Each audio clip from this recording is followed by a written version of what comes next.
actually make sense for all the infectious diseases treatment. So why I like IDs, because this everything make logic in a logical way. I'm those type of person who really want to make it logic. I cannot just memorize the things. So I'll try to do my the best to help you understand this. But still need the time to digest, to memorize some of the coverage, the empirical pathogen, and then you come up. Everything will make sense for you, okay? So hopefully by this semester, and you can put some of the puzzles together, okay? So now I want you to draw this. We keep emphasize the other part, the pathogen.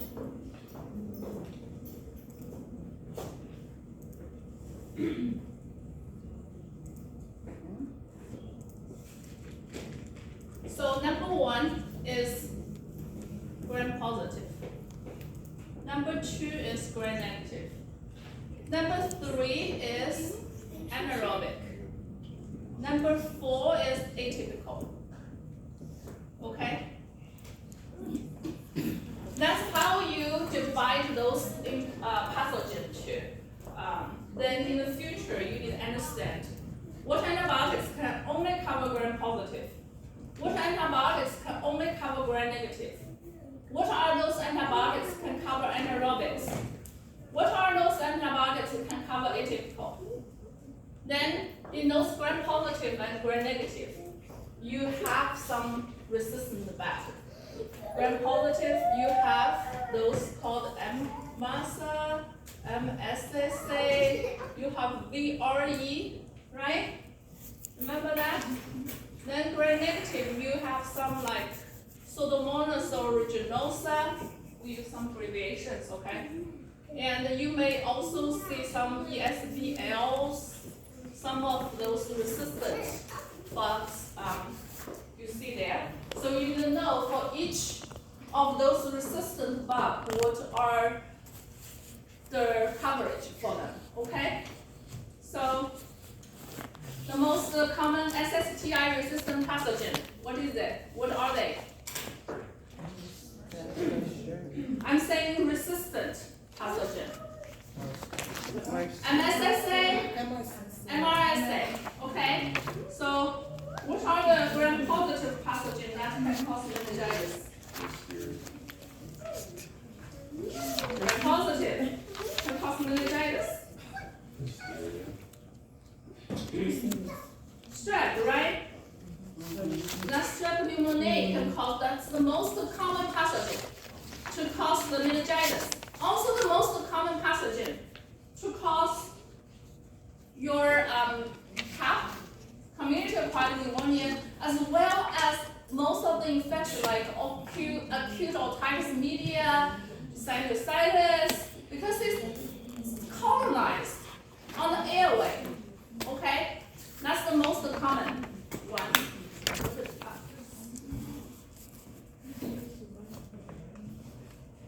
So most common of gram-negative pathogen cause the hospital-acquired pneumonia. What are those pathogens cause hospital-acquired pneumonia? Pseudomonas. Yes, I like that. Pseudomonas aeruginosa. And that's the most common. What's the most common gram-positive pathogen to cause hospital-acquired pneumonia? MRSA. Correct. Okay. So, what is the spiral-shaped gram-negative growth cause STD? Which STD? Syphilis. What's the name? Treponema. Right? It's spiral shape. What is the drug of choice? Ampicillin. Oh yeah. Penicillin. Given route, IV, PO, intramuscular, subcutaneous, IM. What if you give IV? You might kill them. You kill them. Okay? So those are the also even your patient. If your patient is pregnant, If your patient is pregnant and allergic to penicillin, what do? You desensitize. You still give penicillin intramuscularly, use the desensitization protocol. Okay. Okay, let's try some of the penicillin.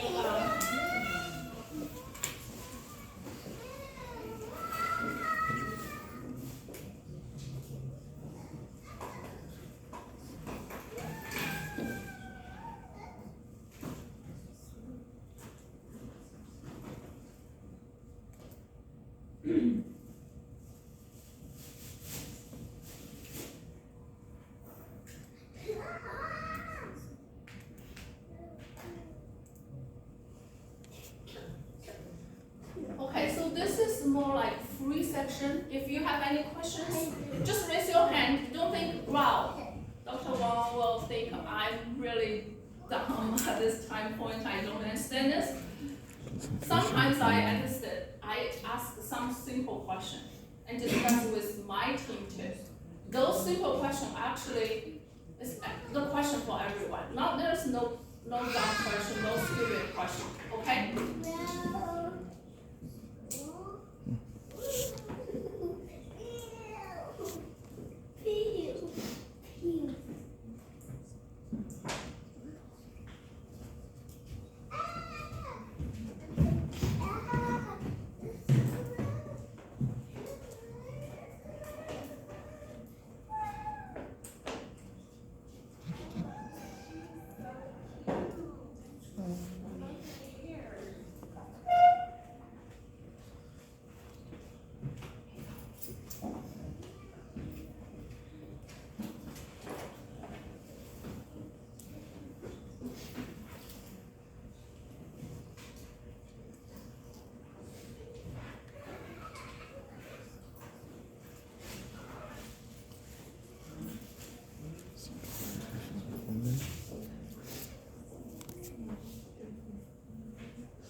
Can you,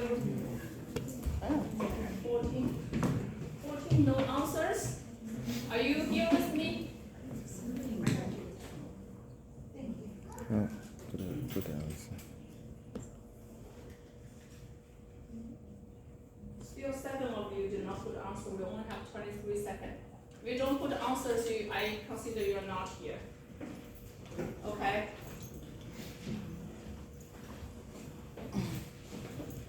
Did you give your code to your friend and help them to sign? They're not here? If I caught you, I'll deduct some points there. It's cheating.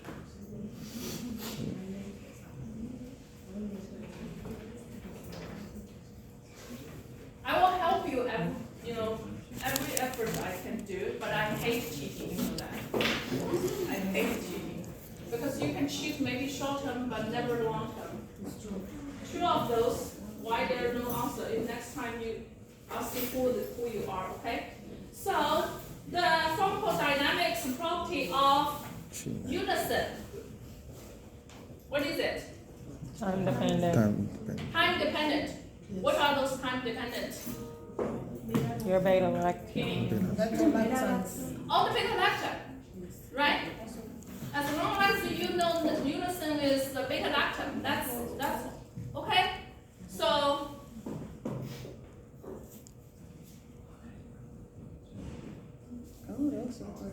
which of the following are correct? Quinolone. Is quinolone hydrophobic or hydrophilic? Oh, 2? What did you ask? Hydrophobic. Hydrophilic. Hydrophobic, I'm sorry. Hydrophobic. Lipophilic. Lipophilic. Hydrophobic. Okay? I still have time difference. Do you agree with me? I'm It's so awake. hard for me to get up early this morning. And I'm still in the Vegas time. Okay. So, because is this lipophilic. It's very easy to penetrate into those tissues. Does that make sense? Yes. Yeah, it's very easy to penetrate. Because it's very easy to penetrate into those tissues, so less drug stay in the plasma, right? So the plasma concentration is not that high. That's why your volume of distribution is high. Do you understand? How do you calculate the volume of distribution? The amount of drug you give to your patient. The concentration in the plasma. You divide the amount of the drug by the plasma concentration. If your plasma, example, if you give levofloxacin 750 milligrams, okay, one dose, your concentration is, say, 750 nanogram. You just divided that total amount, 750 milligram, by the 750 nanogram per liter concentration in the blood. If the concentration in the blood is low, then the volume of distribution is high. Does that make sense? Yes. So it's actually, I don't know how you learn the VD, but most of the time, the pharmacokinetics, most of the time I challenge my P4 students. They don't understand. So it's amount of drug divided by the C concentration. It's plasma concentration, of course. So if your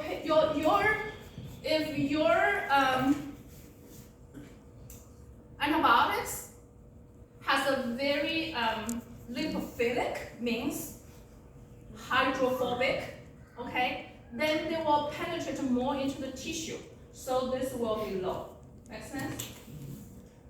Then most of the time if you want to treat those, for example, SSTI, you want high penetration. Otherwise, they may just stay in the blood. Then you cannot treat those deep tissue infection. If your patient has blood infection, bacteremia, you want this high because that will stay in the blood more. Does that make sense? Yes. Also lipophilic, because they are easy to penetrate. Most of the time, the IV to PO is 1-to-1 because they're just easy to absorb. Make sense? Okay, so understand the pharmacokinetics, then it will help you to actually guess many of the questions. I said guess based on your knowledge. It's not like random guess. Okay? Let's achieve intracellular concentration. Why? It's achieve a higher intracellular concentration. It's also because it's lipophilic. It can penetrate into the cell. Otherwise, it won't be able to work. Why? How criminal works? How criminal works? What's the mechanism of action? DNA gyrase. DNA gyrase. Is that has to penetrate intracellularly? Has to get into the cell. Make sense? So, IV-PO. Did I mention that? If you know this is lipophilic medication, most of the time, IV-PO is 1-to-1. Okay? So, all the others are wrong. Which are following binding to 30S ribosome? What are they? What are those protein synthesizing inhibitors? Name some. Is it? Oh, she said name. What are those protein synthesized inhibitors? Protein synthesis indices. We need to go back and recall those. How are those inhibitors 30S? 5 or 50, 30, and 50. At Yes. R is 30S. A and T. What are A? Amino acids. What are T? 30 seconds. 10 seconds, you got it. Okay? All the others, but you need to remember what are all the others. Otherwise, you cannot even recall. But those are quite easy. I would say I usually don't specifically remember protein synthesase inhibitor, but I don't at the beginning time. But now, because practice for a long time, those are just come. You don't memorize it, but I memorize what are those DNA RNA inhibitor, what are the beta lactam, what are the membrane penetration like daptomycin, and then Bactrim is folic acid pathway. Then everything else is protein synthesase inhibitor. Okay. We'll come back to the first one. Okay. So you just circle. So here we go. Mechanism of action, like I said, cell wall synthesase inhibitor. How does cell wall synthesase inhibitor work? Is it the one Oh, that that- breaks Inhibits. they mess with the cross-linking? Correct. Yes. Yeah. So all the beta lactams, including penicillin, cephalosporin, carbapenem, monobactam, vancomycin, those are the cell wall synthesase inhibitor. Vancomycin is a little bit different. It's actually inhibits the D-allen, right? That's why if they even they have the penicillin, even they already have the developed the muscle, and you still can use vancomycin because the mechanism of action is different. 50% of the medication we use for the infectious disease caused by bacteria are from beta lactam. More than 50. So that's a very important class. And then protein synthesase inhibitor, we already talked about this, okay? So those you need to take a little bit time to memorize them. And the cell membrane inhibitors, basically they penetrate some holes on the cell membrane. So that causes leaking, right? So daptomycin is one of them. I always tell my students to just understand how daptomycin works and related to the side effect. And daptomycin penetrates the holes on the bacteria, and the side effect is daptomycin also may penetrate the holes on our muscle cell. That's why daptomycin, the side effect is rhabdolysis, because the muscle tissue damage. Does that make sense? Yeah. So we relate that, and that's why we monitor daptomycin, the CPK, once or twice a week. If patient is on statin, I usually, or the baseline is high, I usually monitor them twice a week. Otherwise, I order CPK weekly, okay? Or anytime your patient already have rhabdomyolysis before, the history, anytime they have the history, automatically increase the risk. So then DNA RNA gyrase inhibitor, prolinol is one of them, and metronidazole, tinidazole, and rifampin. They just inhibit the DNA gyrase and the topomers, topo 2 and 4. Okay, and then you have this folic acid, Bactrim and Dapsone. So for those ones, you need to make sure if long-term use G6PD deficiency patients should be avoided. Why? Because it can cause hemolysis. What do I mean hemolysis? Red blood cells. Okay, because those red blood cells are very sensitive. Okay, so and also folic acid pathway, like Bactrim, they contraindicated with the other folic acid pathway inhibitors. What do I mean? Oncology treatment. recall any medication? From Methotrexate, do you know that? Methotrexate is also a folic acid pathway inhibitor. It's contraindicated. But I give one patient with both because we have no choice for that patient. We really closely monitor and we give the folic acid supplement for that patient. But you said, if I have patients in the NAPLAX, sometimes we do the clinical judgment in our own practice. We do benefit versus risk, but that's more like high level. You don't really need to know, but you definitely know. Their folic acid pathway, they're contraindicated because the mechanism of action.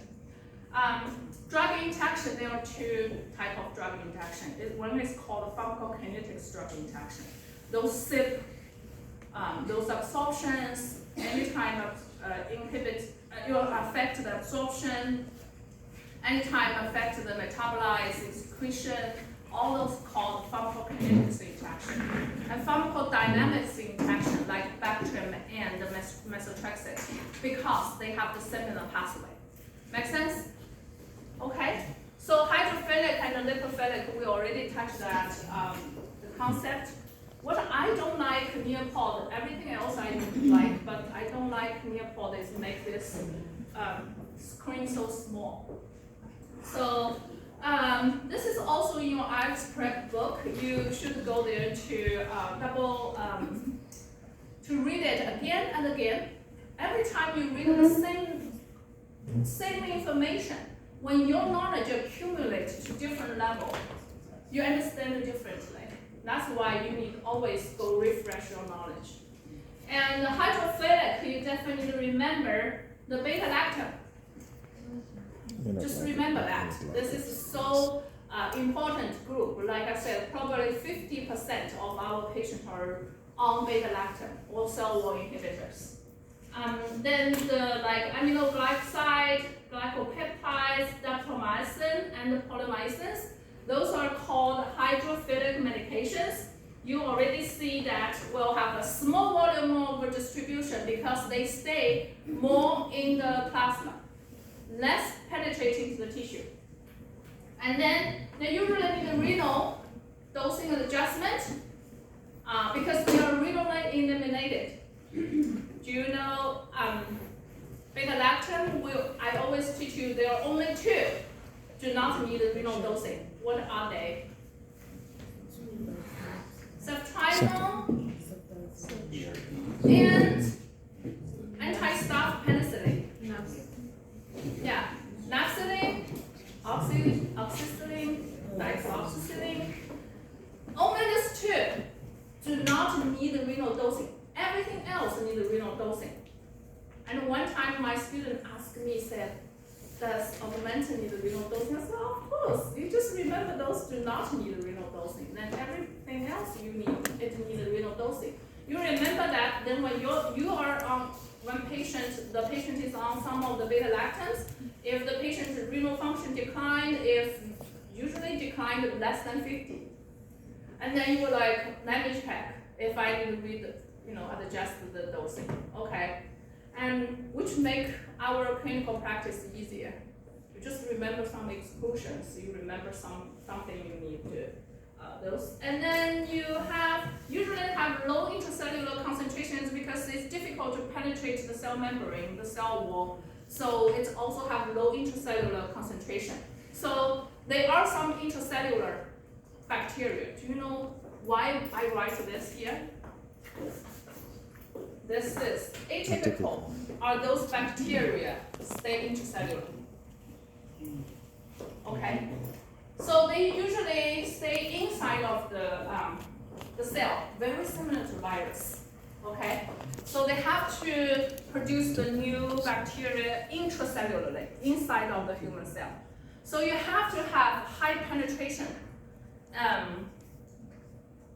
to penetrate into the human cell so that it can kill those intracellular atypical bacteria, like you can see here.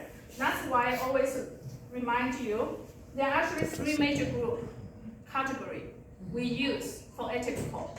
Can you remember those? Quinolone, Yeah, quinolone and tetracycline. macrolides, and tetracycline. Tetracycline. Rifampin, why do You were like, why did not the other two? We use them, but not as common as what we use for this three. You remember the rifampin? We used to penetrate Yes. into those what's a biofuel, right? It's also because it's very Philip. hydrophobic. Thank you. You know, sometimes I need to process those. Hydrophobic, that's all lipophilic. Okay, so that's why you use them. No, usually their IV to PO is 1:1. They usually do not need dosing. They usually just opposite from this one. Now you understand? Okay, I always said you need to understand so that you won't recall some of the knowledge after today, but you still, when in the future something come up, some patient, then you will like, oh, I remember. One day we have that review. Hopefully this benefit your career, because I think many times my P4 student, they always come. You know how I satisfy as a teacher, because they always come back to say how much I learned in your rotation. So they stay with me every day. I share those with them, and we have the patient case in front of us, and then it's really a good teaching there. So they recall some of the knowledge we taught in the class. And okay, so pharmacodynamics. You always remember the concentration dependent, the AUC over MIC, and the time dependent. I would suggest to you specifically remember all the beta-lactam are time dependent. Then you probably very easy to tell what are those beta-lactam just from their name, right? But I said know the brand and generic. Okay, you need to take a little bit of time to do those. Okay, and then all the AUC over MIC specifically, I would like you remember the vancomycin. Okay, and then the concentration, you specifically need to remember the aminoglycoside. Why? It's because those are very used commonly. All of you, okay?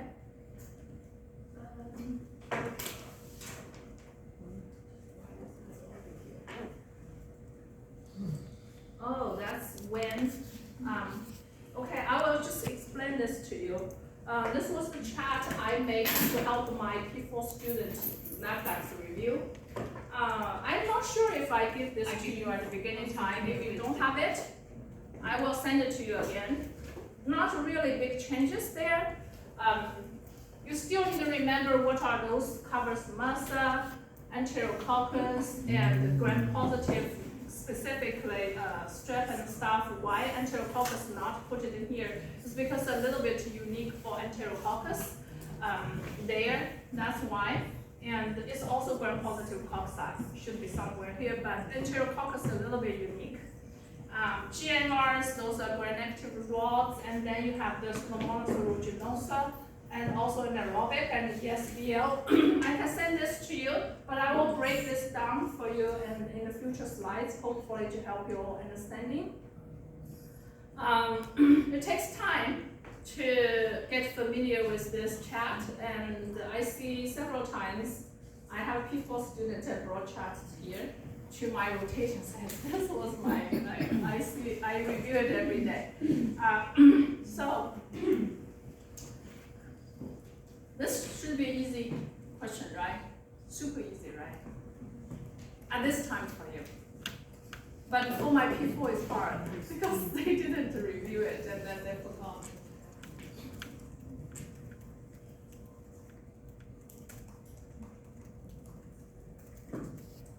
What are those three categories?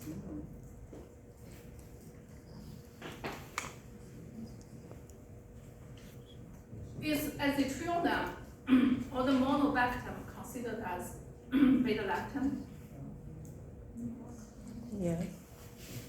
Well, some will say yes, some will say no. Yes.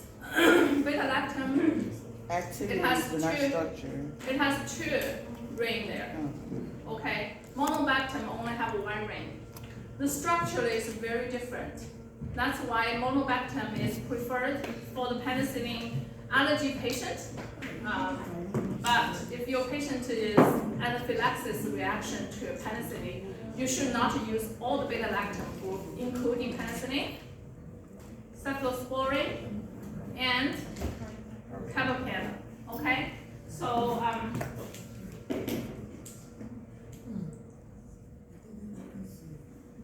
penicillin has 4 subgroups. Can you remember those? So why? You need some different boxes to put those in. You have a group and the subgroup, and then you remember all each of those. That's probably how I study for most of my knowledge at the very beginning time. I'm more like big picture and then zoom in to those. And then I put those details into each box, and then I understand and I remember those, okay? Probably take some time for you to recall what are those penicillin groups. Natural penicillin, That's all I know. aminopenicillin, what else? Anti-staph penicillin, Anti-pseudomonal. anti-pseudomonal penicillin. Oh, that's Yes. Okay. So why you put this? Because they have different coverage. Because they have different indication, different usage. Okay. So We wasn't done. oh, you didn't put the process in. Okay, let me restart this. Yes, I want Yeah. one.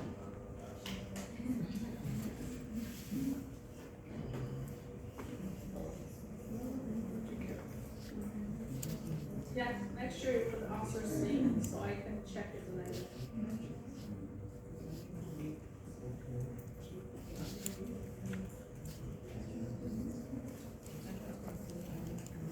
Okay. For those who already entered the answer, use this time to think, what are those medications in the natural penicillin group? What the natural penicillin group covered? And what are those medications, the amino penicillin group? What are this group covered? And then you use the, what are those anti-staph? What this group, unique for this group, what this group usually used to cover. And then you anti-stomoner, only have one medication there, Losyn.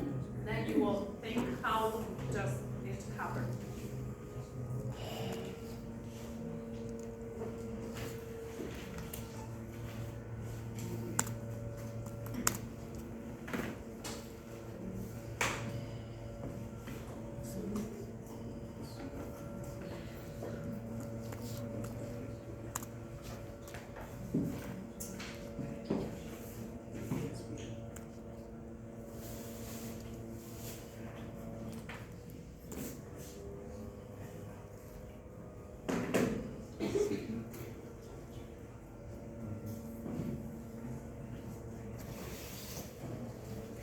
Did everyone complete it? Participation 98%. I think one student is still missing that.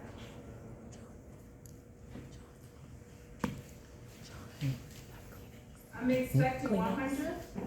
What is that student? Not here? Okay. So your penicillin group, amino penicillin, and then you have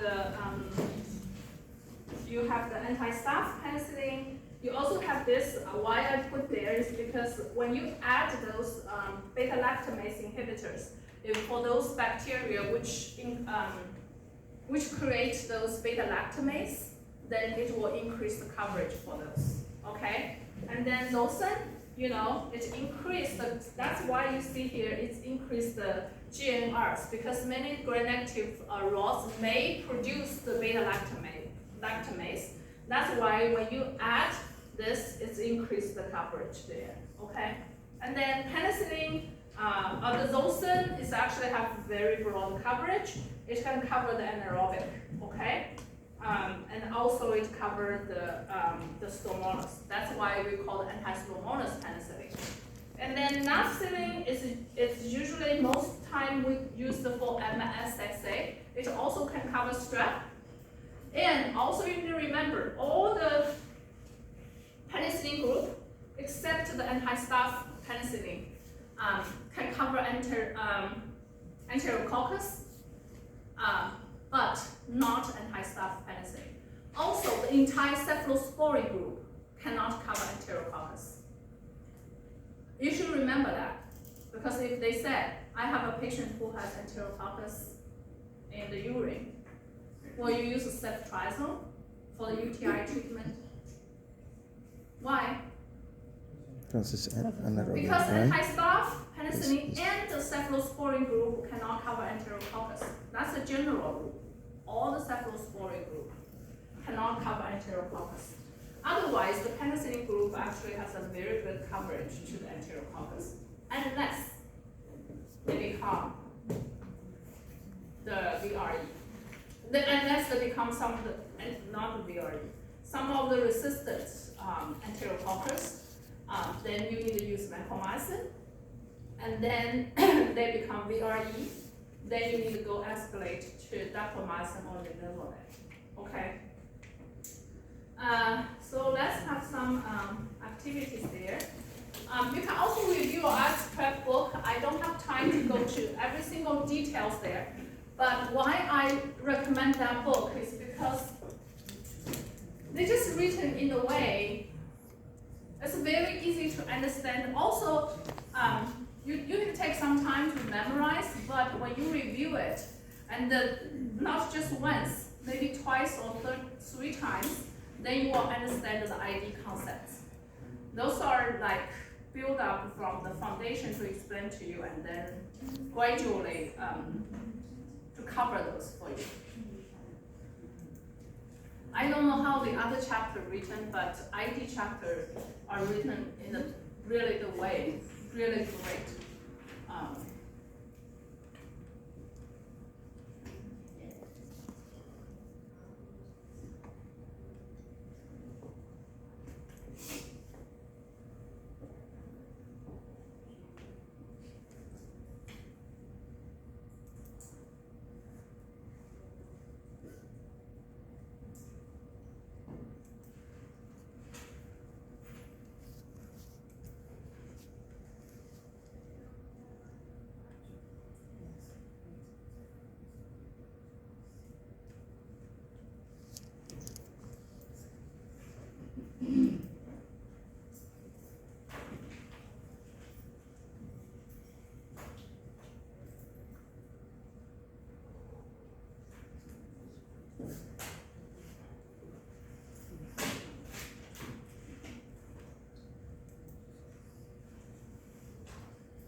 She's submitting. What's that? I don't know what you're doing. Why do you do not complete the answers here? You have a student outside with a child, maybe it might be her. Okay, but I don't think so. The student did not complete 4 questions. Okay. How, do you know how many NAPLAS questions you have? You will have. This is for How do you expect, how long you spend for each question? I think there's a science to how long you should spend. that. So for those She would simple, tell me. Oh, it's okay. I needed multiple, a napkin for my phone. multiple, only one answer correct question. There's always 5 answer choices, and this semester allows the faculty to give you 4 answer choices. I always think when the first time you're exposed to this knowledge, they are very hard for you. So they give you 5 answer choice every time. For those single answer question, you should expect to like 30 to 45 seconds for each question. For those multiple answer questions, you should expect about 1.5. Not over, definitely not over that. Some of the long case question is like 1 page question. And also of some of the biostatistics question, you probably allow yourself to use about 2 minutes for those questions. Otherwise, you are risk to not complete those The exam. all those answer the questions. It will be really sad if you cannot complete it. And which of the following penicillin have activity against the bacteroids? What are the bacteroids fragilis? We always said that is anaerobic, right? If you go to my chat, you will see that when you add the beta-lactamase inhibitor, then you can cover that, okay? So all the beta-lactam, if you add the beta-lactamase inhibitor, then it will cover B. fragilis. What are the others you think can cover B. fragilis in the beta-lactam group? Unison. Cephalosporin. What are they? Yes, Fox. Your G3. Yes. Okay, ceftizine and cefoxitin, these 2 can cover B. fragilis. That's why if we use this 2 for the colon surgery, patient surgical prophylaxis, then we don't need to add metronidazole, okay? Then some of the other anaerobic coverage cover beta fragilis, including clindamycin, metronidazole, okay? And also carbapenem group.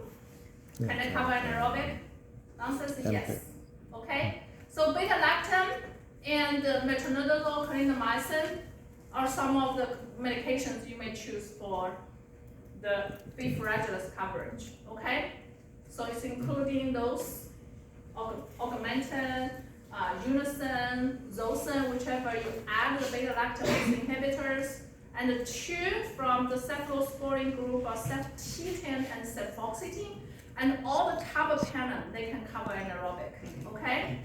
And then you can also add a separate medication, especially flagyl or metronidazole and clindamycin. They can cover anaerobic, okay? That's why you see those colon surgical prophylaxis. If they touch the colon, if they had a risk to release, got the colon leaking, or those, then it will cover the anaerobic, because that's also B. fragilis, the common bacteria colonized in the colon. So for those, you should use either cefazolin plus metronidazole, which metronidazole can cover anaerobic by itself, add that, or you use ceftizine and cefoxitin. Those already have the anaerobic coverage by themselves, okay? That's how you tell from the, they may test you in that way. Which of the following can be covered by zosyn?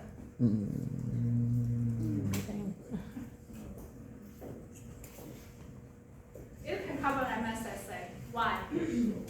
I told you that, right? We don't know. What MSSA? Why the regular Staph aureus it become MSSA?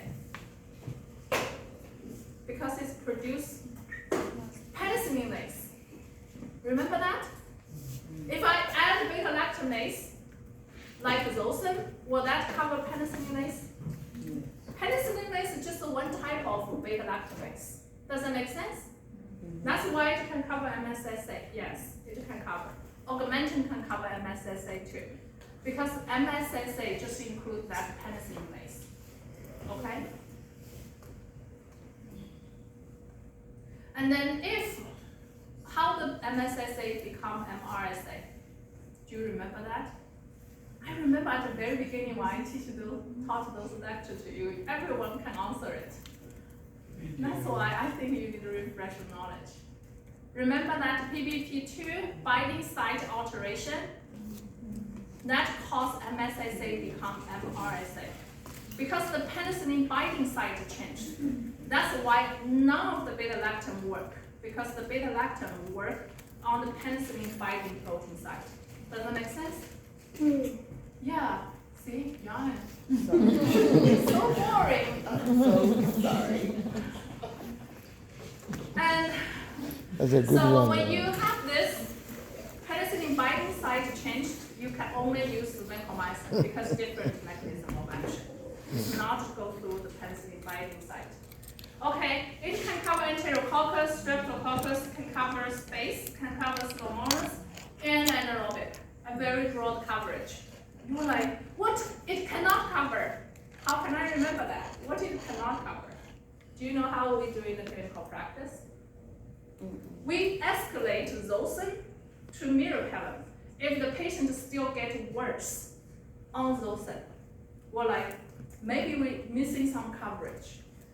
We need to escalate for this ICU patient. We discontinue Zosyn and change to meropenem. Will you guess what we think is missing? The Zosyn missing coverage. ESBL. ESBL. It doesn't cover ESBL. Because this is a beta-lactam. What is ESBL's name? Extended. Extended Spectrum. Spectrum. Extended beta-lactam spectrum. Or whatever. right? Spectrum. Is Zosyn a beta-lactam? What, yeah. Yes. Yeah, we added the beta-lactamase inhibitor there, right? Right. We Yeah. added the pibotazole. The tazole is the Tazole, beta-lactam. yeah. But this beta-lactamase inhibitor cannot inhibit that ESBL because that is the extended one. Does that make sense?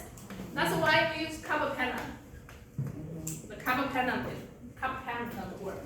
All the beta-lactamase inhibitor like tazole, like sulbactam, all of those lost the functions for the ESBL, okay? Which of the following statements are correct regarding naphthalene? So, do you remember this I just mentioned? Yes. What the others beta-lactam do not need the redoxing? Ceftriaxone. or brand name? Rocephin, okay? So naphthalene is vesicant. Do you know what that means? It may cause the IV blood vessel damage. So you should go slow and observe. And what else? Naphthalene is active against MSSA, is that correct? Yes. That's why we need anti-staph penicillin, right? Yes, it's against the MSSA. And naphthalene compatible with normal saline only? If you ask me, I cannot remember, but I review that. Is the other anti-staph also cause vesicant too? Is the other anti-staph also cause the vesicant also, like the Only naphthalene. only naphthalene? Mm-hmm. Dicloxacillin is PO. Oxacillin, we don't use that very often. It's not a vesicant. Great question. Just feel free to ask. don't ask me those compatible questions because I don't work in a central pharmacy and make them. I cannot remember, okay? But they expect you to remember those. I don't find a reason. But if they expect you to remember, I would say find some way to remember. Probably just one question there. Extended infusion. Why we use extended infusion for Zosyn or meropenem or cefepime? Why? Because they're time. Yes, because it's time-dependent pharmacodynamics. Why? What do you want? You want the concentration? This is time. This is concentration. You won't give them, this is MIC, okay? Do you still remember those concepts? Mm-hmm. Okay, so you want your time over MIC as long as possible. If you give the extended infusion, the curve will be looks like this, right? But if you give, say, not extended, it will be like this, and probably drop it down. Make sense? You give it, and then it comes to a very high peak, but then you drop it down when you stop the infusion. So the perfect situation is what? You continuously infuse it, right? That's what we do for the syphilis, neurosyphilis treatment. We use the crystal penicillin and continuously infusion, or give IV every 4 hours. Actually, for outpatient, the continuous infusion could be even convenient for the outpatient. If we discharge patient home and give them the continuous infusion back, as long as it can stay in the room temperature for longer enough, then just continuous infusion. Make sense? Instead of giving IV every 4 hours. Okay, you want to give as frequent as you can, so that to keep the concentration as long as possible. Which of the following penicillin have activity against this? We did that already. Yes, so it comes circling back. Okay. So, first line treatment drug with the disease. Then I will give you more review for the disease. And hopefully we probably don't have enough time. But as long as I think your foundation is very important for you to understand all of those coverage, and then the empirical. The first chapter of the ARCS prep book mainly talking about the foundation of these antibiotics. And then the second chapter is mainly talking about the empirical pathogen and then the empirical treatment, okay?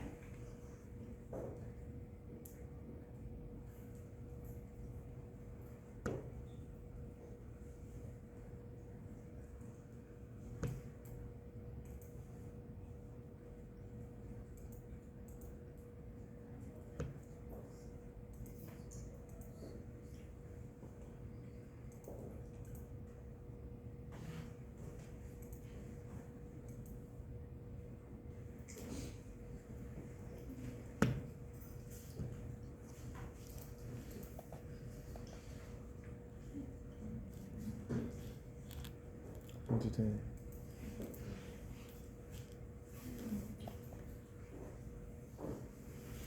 Okay, I don't even know what.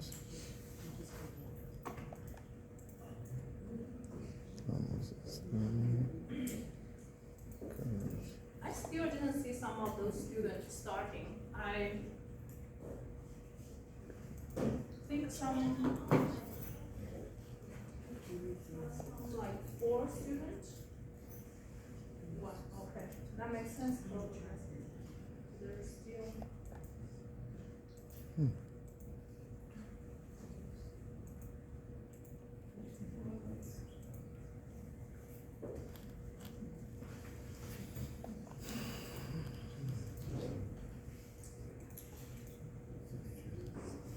Okay, now most of you. Wait.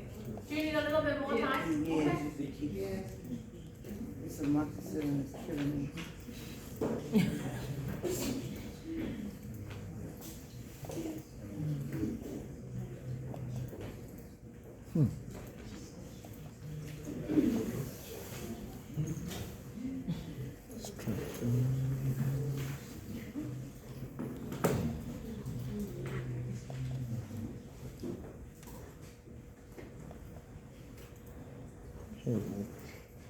to the athletic scales. Okay, let's go. Yeah, you were supposed to just click on it So- and match it. You already know the penicillin we use for strep, right? Because it has a very good coverage for strep. Now, why the community-acquired pneumonia changed some of the treatment is because the strep pneumoniae, community strep pneumoniae resistant to many of the other medication like I didn't macrolide, get one. like doxycycline, but still penicillin has great coverage for strep, okay? That's why, or beta-lactam, that's why it's the cup coverage.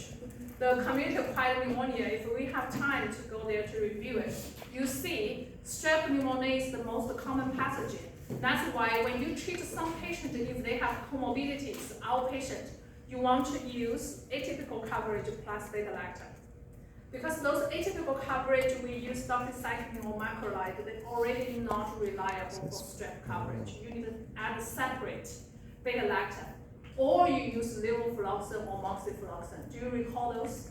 Because levofloxacin or moxifloxacin, they can cover atypical, they still can cover a strep pneumonia. Make sense? So those guidelines based on the coverage. Also, that's why the guideline revised, changed in 2019. Okay, the amoxicillin, it can possibly use the acute otitis media. If they give you those coverage, those calculations, do you know how to calculate it? It's 90 milligram per Everything is kg wrong. divided by per day, divided by 2 doses. Okay? They may ask you to calculate. But you remember 90 milligram per kg per day and divided by 2 doses, okay? And augmentin is also made use for acute otitis media if they have refractory from the amoxicillin by itself, and then you may use also pretty similar dose, 90 milligram per kg per day dosing. And amoxicillin is also the drug of choice for IV. Why? Which are those medications? Which are those bacteria to cause the infective endocarditis? Strep, Oh, straps and enterococcus, and stuff. The Staph, three GPCs. The three, right? Staph, strep, and enterococcus. Okay? And it's very good to cover strep and enterococcus. If it's a staph, then it cannot cover MSSA, but definitely not. You usually IE is the good thing is also have bacteremia, the blood, then you can get the culture. Most of the time you get the culture. Okay? And then dicloxacillin and oxacillin and nafcillin, that's the anti-staph penicillin. It covers MSSA, but cannot cover MRSA, right? And the penicillin G is the drug of choice for syphilis. It's 2.5 million units intramuscular for one time for the primary or secondary syphilis. For the tertiary or neural syphilis or ocular syphilis, we have to use different treatment, okay?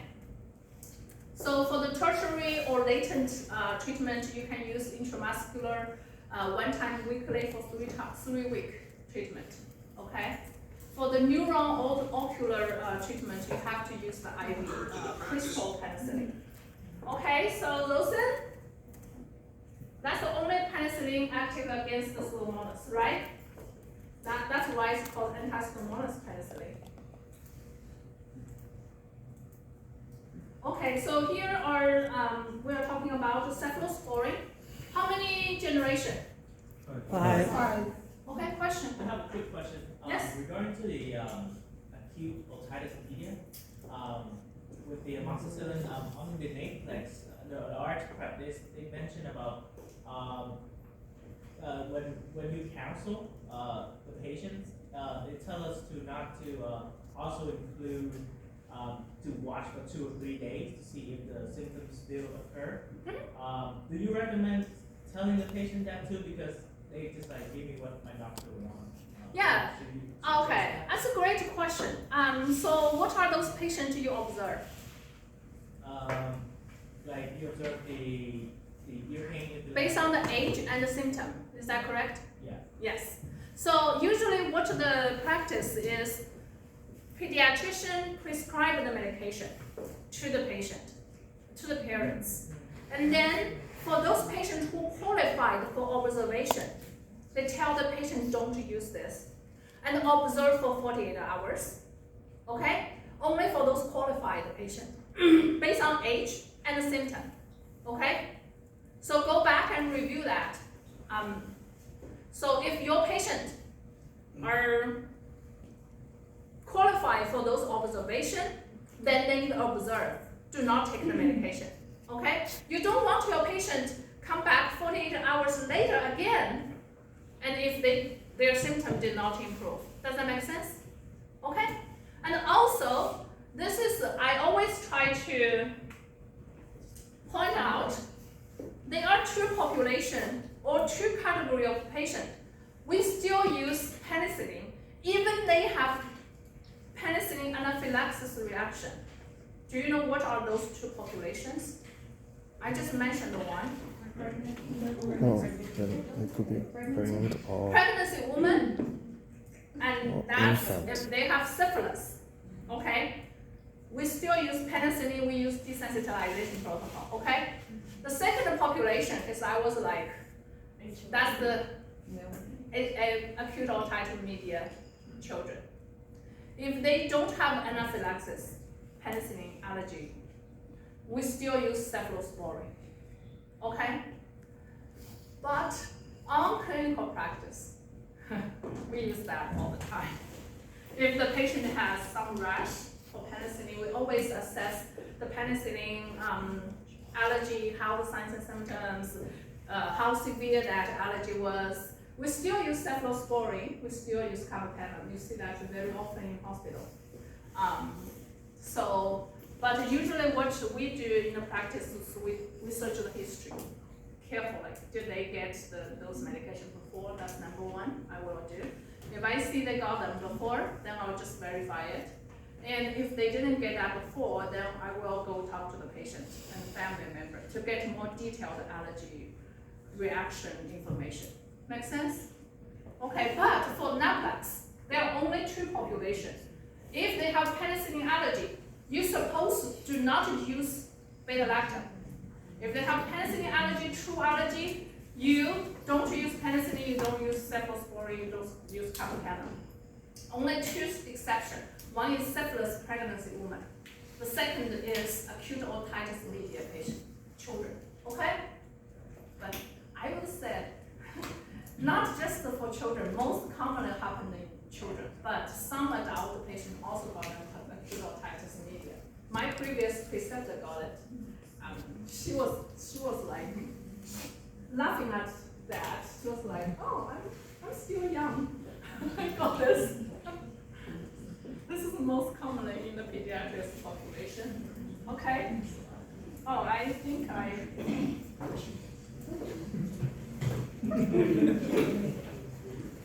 Why I can see the. Okay.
Time's up already. Yeah, time's up. Okay. Yes, yeah, sorry. So the little bit different in the computer. Yeah, different on your phone. Sure. So it's not that. You in Brazil, please. Is that Croatian?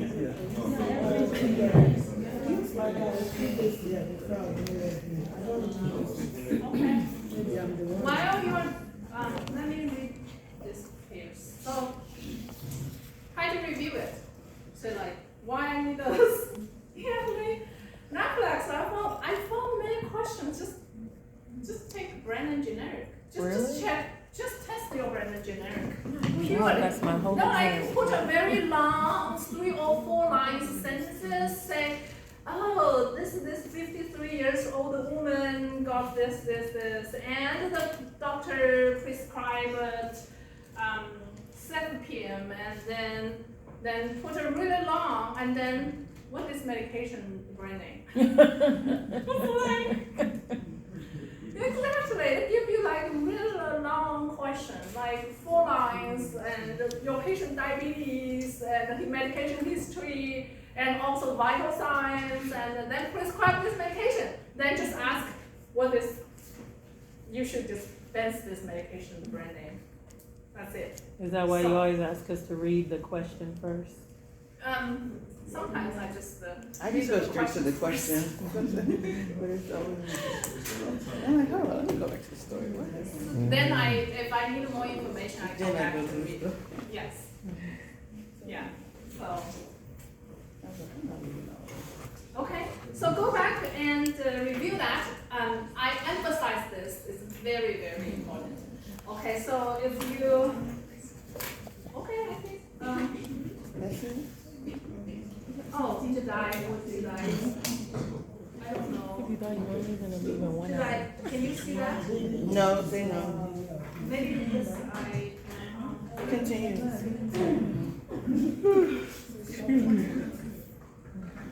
I'm tired of.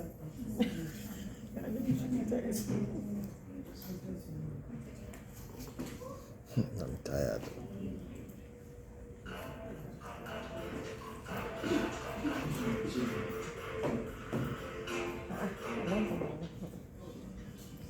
Why are we all the same thing?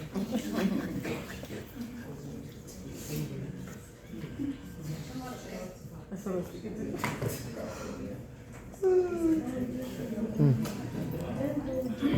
also I talked to some of our students, I realized you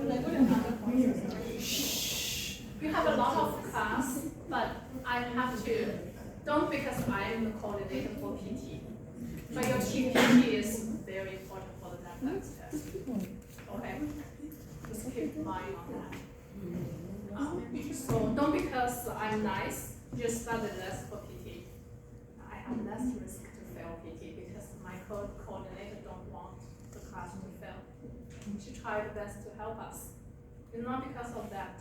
It's because PT actually tests a lot. It's probably the major, how you practice. Pharmacotherapy class is the foundation, the majority foundation. You do have some management or something there. How Oh, we got 30 minutes now.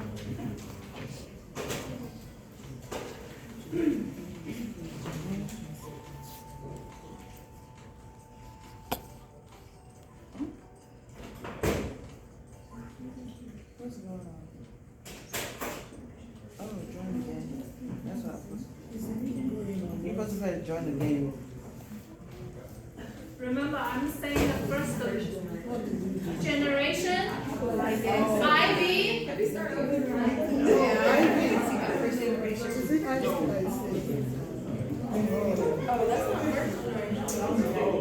Okay, so always read the question carefully. Some of those, not because you don't know it, same for the NAPLAX. Not because you don't know it, because you don't pay attention to those details. Okay? They commonly test like which is the first generation, which of the following is the third generation, which of the following is the fourth generation. Okay? So you know that.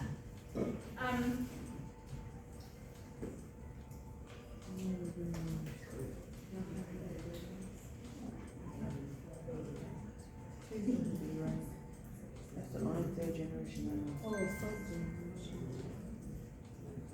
Third generation, I expected 100% correct for this question, okay? Only third generation.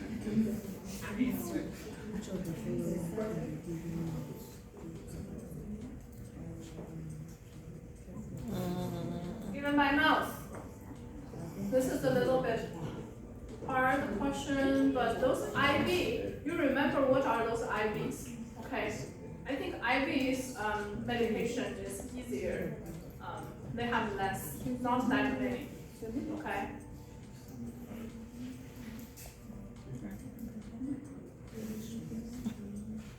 Remember, you also need to know. Oh, 782? See, only ceftriaxone is IV, right?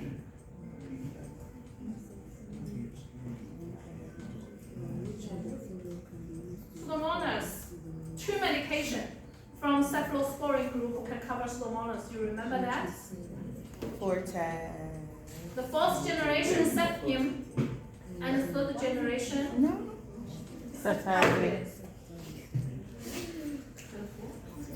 Ceftazidime. Hey, I read the thing wrong. It's Cephapim B. Ceftazidime and Cepium, okay? Ah. Cephar is MRSA. Cefdora is the cephalosporin, which can cover MRSA, which is the fifth generation, okay? I'm just typing. Oh my god. Second generation have anaerobic coverage. Tell me, what are they? You said Roxanne. Fox and T. Fox and tea. Fox and T. Yeah. What's my T? I like that. I can't even change.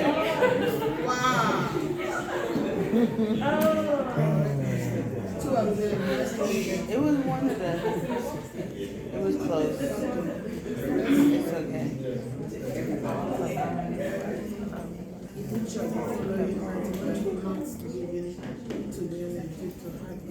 Sephirox, what up? Cannot be given neonate. Which one cannot be given neonate? Triazole. Hyperbilirubinemia. Oh, Triazole. not albumin, hyperbilirubinemia. Cefotetan? No, triazole. Ceftriaxone. Yeah, Ceftriaxone. Miss Judy. Ceftriaxone has another thing. Since this is opportunity, I think I should. Ceftriaxone should never ever given together with calcium. Why? Lower zinc. You're gonna get some precipitates. Precipitate. Yeah. Okay? So not YE. Okay? Those are. I just feel this. Andrew, congratulations.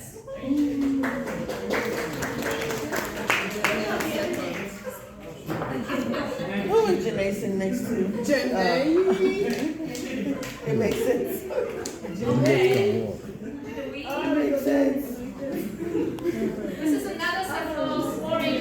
Say, why you give me so many? Because the cephalosporin, It's like huge. all the beta-lactam, they like to test it. Because those questions are written by practitioners. They know what are used the most. So are we doing the Yeah. next one, right? Huh? What are we doing on the next one? Matching. What are we doing?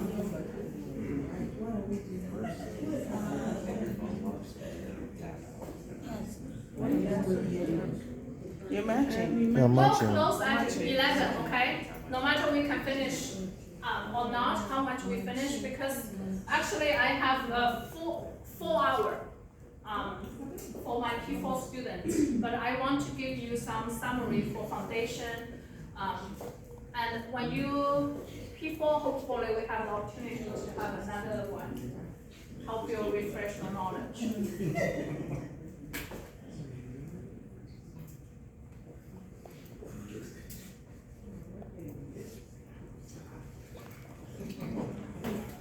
Now that Dr. Duffels go, who's doing summer academy? I mean, not summer academy, boot camp.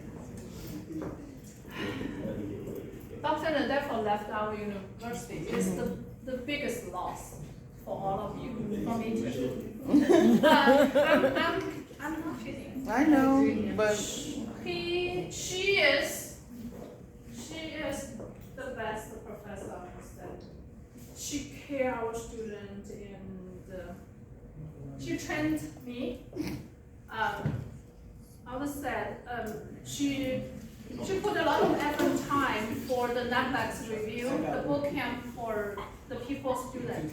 I don't know the plan for your year. Yeah, if you have class rep, when you graduate from P3 next year in the summertime, you want to talk with our upper administration to request that. That definitely will refresh your knowledge.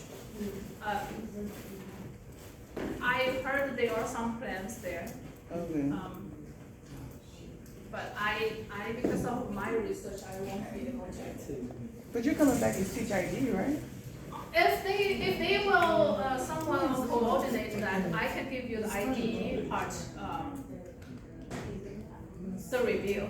Okay. But I don't know the plan yet. Have no idea. And see how they do for this P4 year. You are still P3. So keep an eye on the P4. Try to communicate. Try to offer help for P1 and the P2s. Try to ask support, ask help from P4s. Okay? So that's very important. Okay, since most of you already complete this.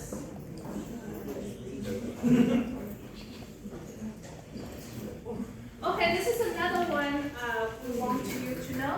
So MSSA, we can use anti-staff, we can use first generation. We may also use those like augmentin, whichever has the beta-lactamase inhibitor added, because MSSA basically produces penicillinase. Okay? Disulfiram-like reaction is cefoxitin. It's because what's the other one? What is the other very important medication also have this reaction? Flagyl. Remember that. If you counsel your patient, what do you tell your patient? Don't If drink patient has alcohol. completely no alcohol for a year. No, while on this medication. And And 3 days after. 3 days. there you go. Speak to your students. 12 years. Yeah. How many days? 3 days after. 72 hours. Or 72 hours after the last dose. Okay. Because the dose still have the duration of action. After the last dose, it still have the duration of action, right? So you want them to stay away from alcohol. What if they still drink alcohol? What do you think? Don't operate heavy machinery. Then they have this reaction, make The them rash. very discomfort, they stop taking the medication. Yeah, they'll start the flashing of the skin, vomiting, and also have they have those type of feeling, very discomfort. So they stop taking medication instead of stop taking alcohol. You have to tell them, you have to give them a counseling and tell them how this treatment is so important. You want them to stay away from alcohol until finish and usually tell them 2 to 3 days. Some of the lectures, some of those said 48 hours, some of 72 hours, but you know that you have, because of the drug duration, okay? And the hyperbilirubinemia, we already said that because of this, you should not give ceftriaxone to the newborn baby. What if the newborn baby develop this? What do you concern? Why your newborn baby have the hyperbilirubinemia? You concern this? Jaundice? Not jaundice. Liver damage. It's because this bilirubin can penetrate into the brain and cause the permanent brain damage. Okay? This is a serious problem. Okay? Ceftine and sulfoxetine, we emphasize that. That's the, which generation? Second generation, okay? Ceftazidime and cefepime, which generation? Four. Third and fourth. Remember that, okay? Ceftaroline, the fifth generation can cover MRSA. Ceftriaxone do not need renal dosing, and the Evicaz. Evicaz is one of those big guns. ID restricted only for use for carbapenem resistant. Okay? Enterobacterials. Okay, so now we are coming to carbapenem. So carbapenem, what I want you specifically remember what's the unique, which one is the unique one you want to separate out? Ertapenem, right? Ertapenem cannot cover it. Pseudomonas and Stenobacter and Okay, then Just say peace. generally speaking, the carbapenem is mainly used for the we use for ESBL coverage, of course, many others. On top of those, everything those cover, carbapenem cover. But our carbapenem cover extra the ESBL. That's why we said if I have an ICU patient, if I want to escalate the patient on those and still not, showing decline of the signs and symptoms, we probably to go escalation from those to meropenem because the add the ESBL coverage, okay? Acinetobacter. Yeah, fine.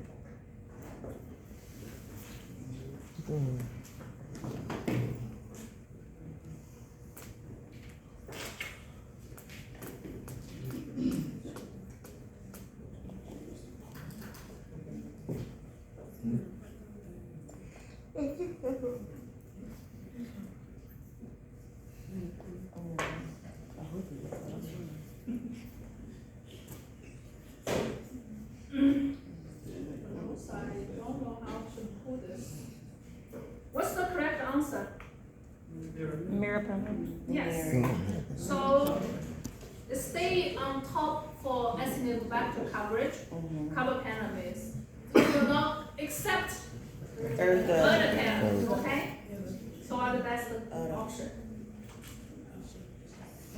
What's all this story? Okay, so you think of which answer you should choose. Then we go to next page. Read it.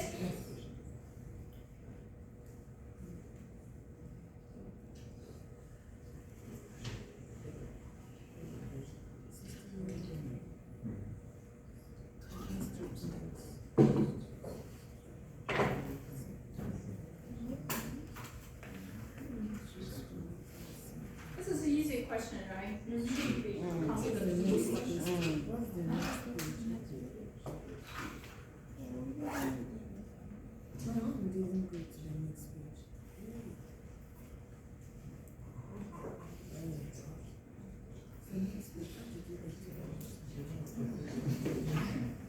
It doesn't sound.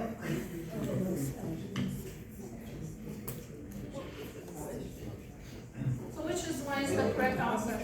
This is the ESBL. You can it tell you, and you can also tell from the susceptibility data, right? Only sensitive to imipenem. Which one should you use? Use meropenem. Right. So you were like, it's only sensitive to imipenem. That's just if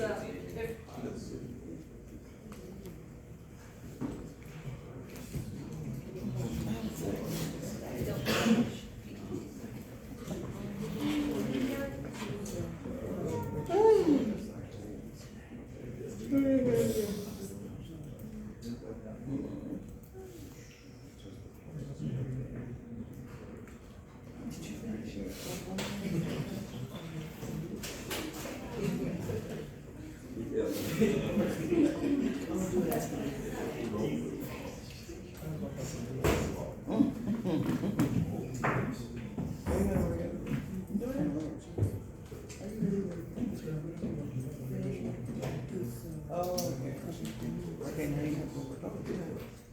I never what tried is the drug of choice for master?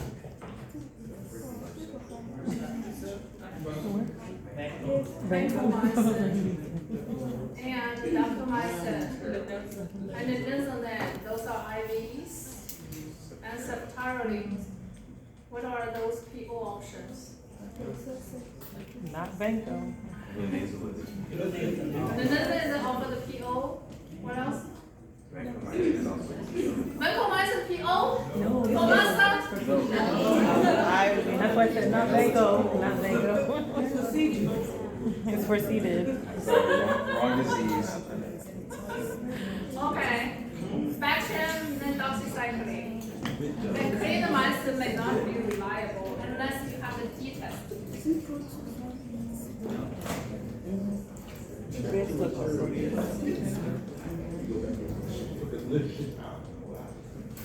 We just talked about this.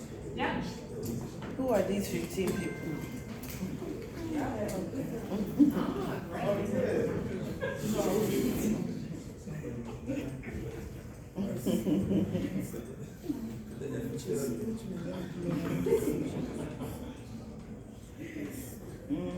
don't know. Let me guess. Let me guess. I don't know. What is the correct answer for this one? Vaporic acid. Correct. Vaporic acid. Vaporic acid definitely not lower the risk. It's for treatment.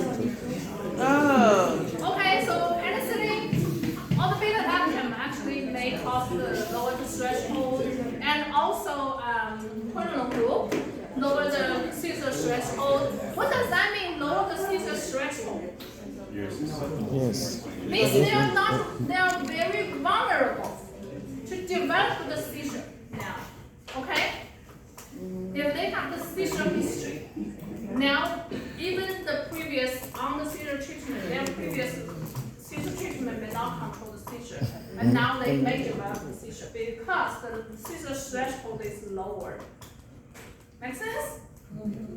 Yeah. Some of those terms, those are not created by me. So they just, if you understand, then you know what's going on there. Okay, now we're talking about cover gram-negative only. So you remember a group of antibiotics, cover gram-positive only. You remember a group of medications. We already talked about atypical, right? We talked about anaerobic. Then you need to remember some of those medications can only cover gram-positive. Some of the other medications can only cover gram-negative. Yeah, okay, that's how you remember, okay? Put them in the box. I like that. What else? What else I mentioned to you? Huh? Only can recall amyloglycoside? How about monobactam azithromycin? Yes, azithromycin as well. Azithromycin and aminoglycoside can only cover gram-negative. However, did you see aminoglycoside used for gram-positive treatment? For example, IE, the infective endocarditis. Why? Synergism. Oh, yes, it's called synergy. Those beta-lactam work on the cell wall, okay? And then break the cell wall. And then amyloglycoside can get into the cell and then kill the cell synergism. It's an add-on effect, okay? The dosing strategy is different. If you use it for treat the gram-negative infection compared to use the synergy for the gram-positive, the dosing strategy are different, okay?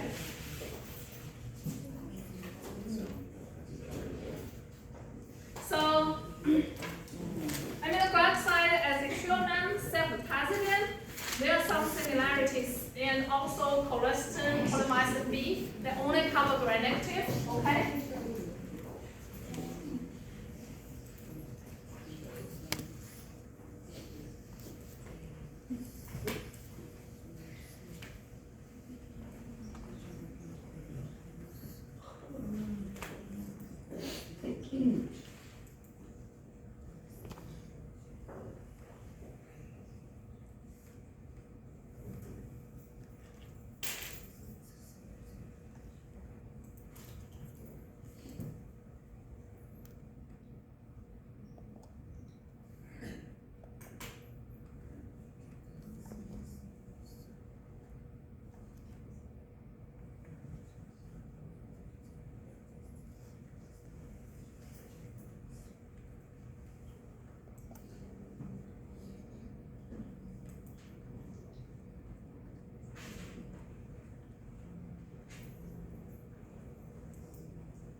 Why we still have 10 students not put into those answers? I suspected.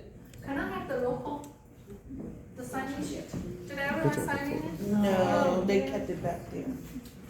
Everyone here, make sure you sign, and then I will call. I think some of the students maybe not here. You know I hate cheating, right? You're here, you're here. To the cross they go.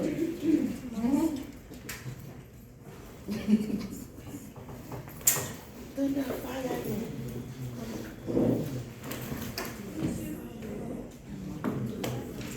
You still doing it? It's a minute left. Answering. Make sure you sign in. We have a signing sheet circulating now. Make sure everyone sign and then give it to me.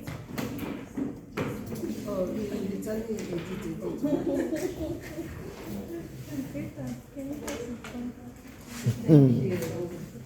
Only you guys want to know that. That's something. Thank you, my dear. I sit over here, Autumn, when you're done. I don't need.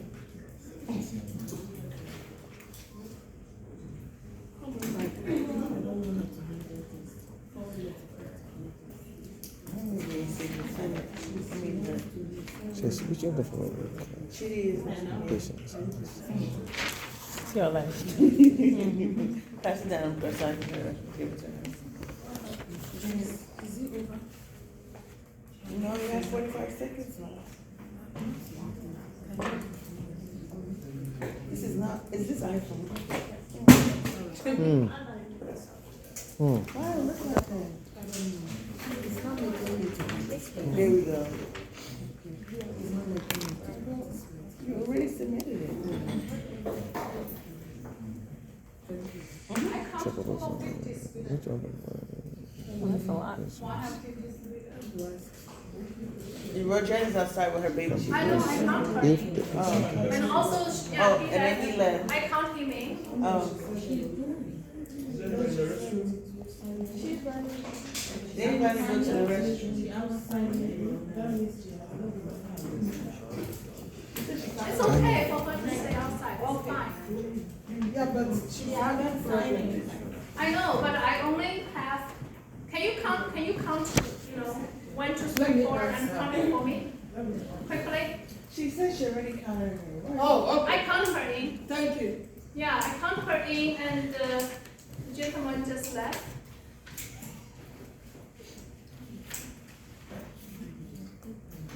Okay,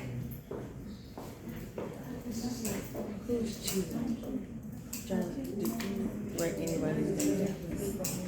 Did you write anybody's name? so erythromycin is monobactam, only have one ring, compared to beta-lactam have two ring, double ring. So the structure are different. That's why erythromycin actually is the drug of choice for us to use for beta-lactam allergy. Of course, there's other medication like amyl glycoside, quinolone, tetracycline. They're all available for use for those penicillin allergy patients. Okay.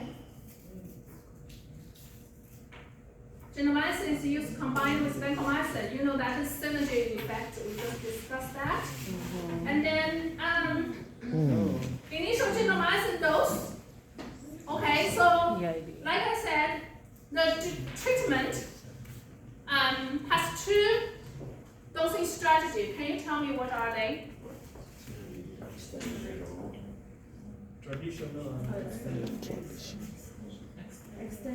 Extended internal dosing strategy and the traditional dosing strategy. Traditional dosing strategy usually you give every 8 hours, every 12 hours, depending on the renal dosing, and also based on patient weight. Also for all the synergy treatment, you use traditional dosing. Why we prefer extended interval dosing for most of our patients? Because it's concentration dependent. You want to give extended interval, you want to give every 40 hours a big dose, and push those peaks to really high. Does that make sense? Yes. So that's the reason. But some of your patients may not tolerate that. So that's why some of the patients still use traditional. Usually the hospital has the traditional dosing. What are those patients who can be used, who recommend to use traditional dosing, then the other patient will just use extended interval dosing. Regarding gentamicin side effect, nephrotoxicity, neurotoxicity, ototoxicity, and it doesn't have a hepatotoxicity, okay?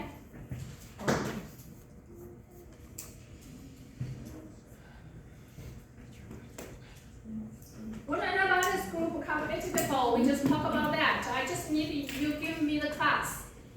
What are the 3 classes we just discussed? Tetracycline,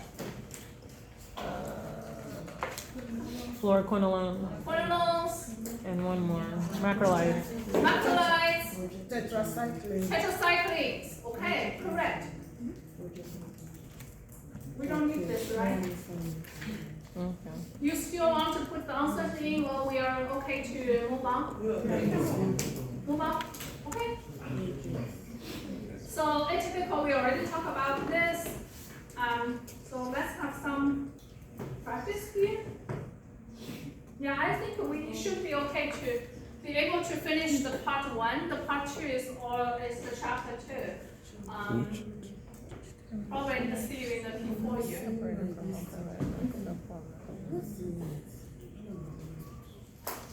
Use your computer. You're not scrolling down. Okay, thank you. Did you finish the signing sheet, everybody? Should be separated. Huh? I need to She needs to sign. give to Roger. Oh.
Can you do it? Thank you.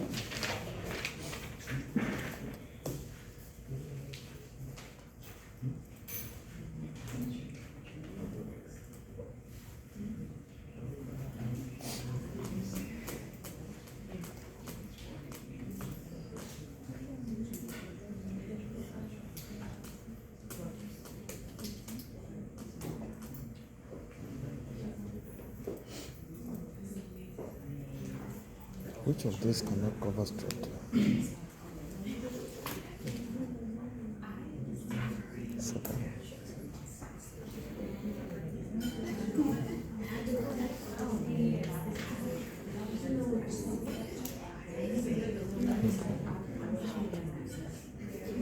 And now they go for kickoff, or they do another 5 minutes? No, we should just.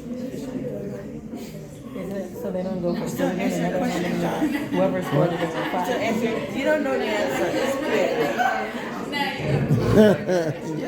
Yeah, I think, hey man, you are the. Because they already completed the 90. Okay, 15. Also depends on how many fouls they got. Which one? Like if it's like one foul, they'll add like 2 minutes. Oh, really? Yeah, it just depends. Also, I don't know how it works it with ours. Oh, really? Back to the process. It's such a good game too. Oh, so let me go back and change it. It's not a good game, no score. So now we know, we'll see who's hungry. So you ready for tonight? What you wear? I was so sad about the Netherlands and US thing. Yes. Now why y'all do that to Dr. Wayne? I know she nice. Why y'all do that? Can we count how many we have? Just call her name, Dr. Wayne. Oh, they? Yes. Cause nobody's counting. I don't know.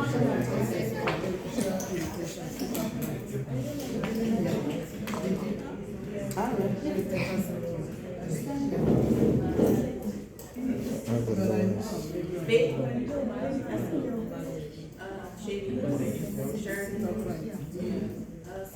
Raise your hand.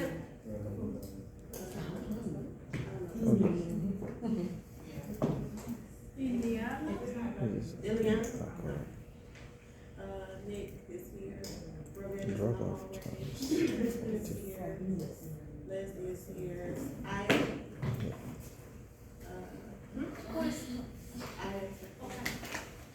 Taylor. Tommy is here. Tommy, that's me and it's over here. Yeah, she raised her hand. Where? Right there. Oh. Armando. Jennifer. Where's Jennifer? Oh, she not. She's not. Thane. Andrea. Which one? Come close. Maya. Andrew is here. Andrew is here. School is over. Rita is here. Oh, yeah. John is here. School is over. Child. Nicholas. Stephanie is here. Thou. Anthony. Thane. Not. Diane. Thursday, Wednesday. Autumn is No, here. she left me. Breonna's here. Jessica. Hey, Mia. She flew back. Marco.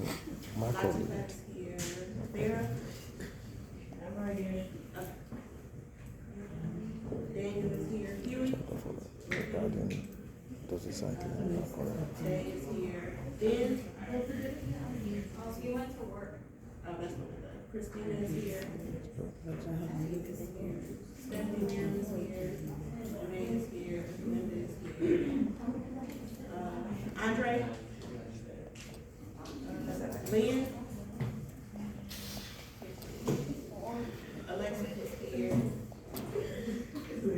Damn. He's here. Damn. What is it? I was unable to submit. Katia Why? is It here. says a duty or this thing. I saw It's it. finished. It's finished. Come on.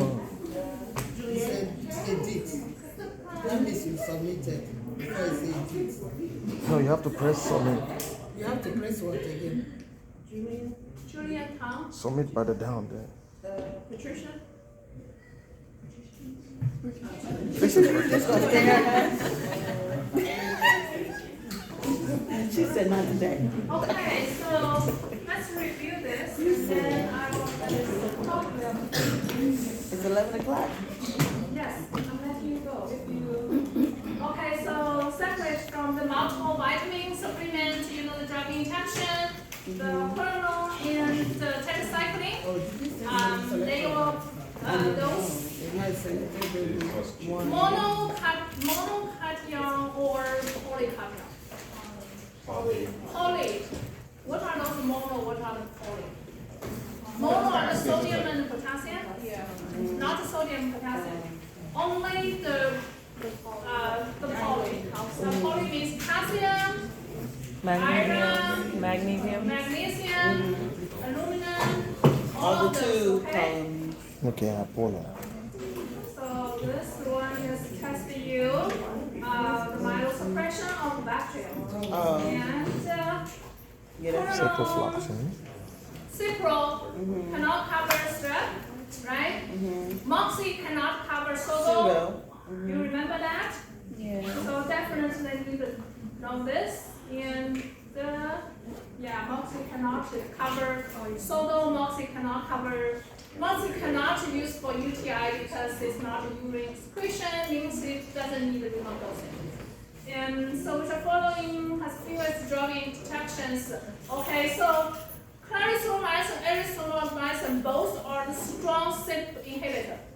That's why you barely see. If you are working in the practice, you barely see. Doxycycline, IV2PO 121, and it's drug of choice for cheekbone treatment. Remember, even the pediatrics, right? You remember that? Yes, because that's the most effective for those the cheekbone diseases. And then also you usually avoid it in those children or pregnancy. What you can do to help your patient for real. So photosensitivity, the cortisol tetracycline bacterium, but not microlide. Review these questions with you. You don't need to do it. Let's just review the questions. Okay. So which of following statement is correct regarding enlisament?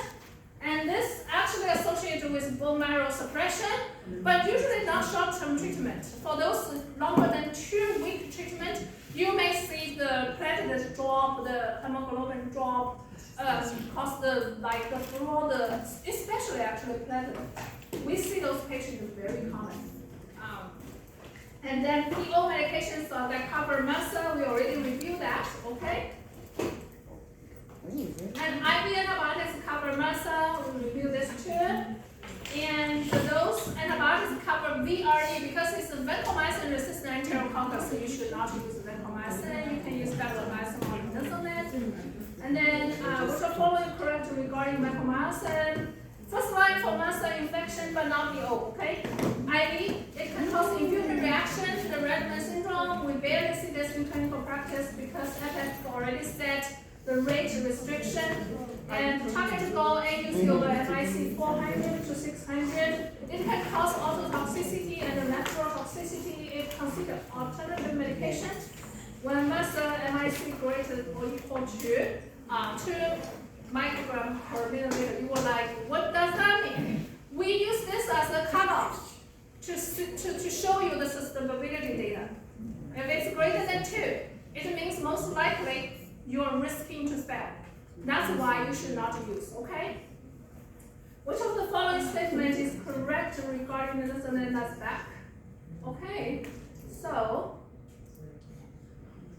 view the pairs, okay? You want to view the pairs? That's the last pair. It's really quick. So vancomycin can cause myopathy or rhabdomyolysis, so I just showed you, because it's a cell membrane inhibited to penetrate the holes on the cell membrane. It also penetrates the holes on the muscle. Toxicity and tetracycline quinol bacteria, they cause photosensitivity but not macrolide. I like to categorize everything together, so that helps me remember. And QT prolongation on the macrolide is a typo and quinols, and the bacterium can cause photosensitivity, it can cause increased calcium, and it may cause hemolytic anemia, which is also, you remember the hemolysis for the G6PD patient. That's actually kind of related. And it also causes crystalluria. You want your patient has plenty of water and keep hydrated and dilute this drug. Okay? And polyvalent cations, interaction, tetracycline, and chrome. That's what you need to remember for that. Okay, I hopefully you have a great winter break. Thank And, you.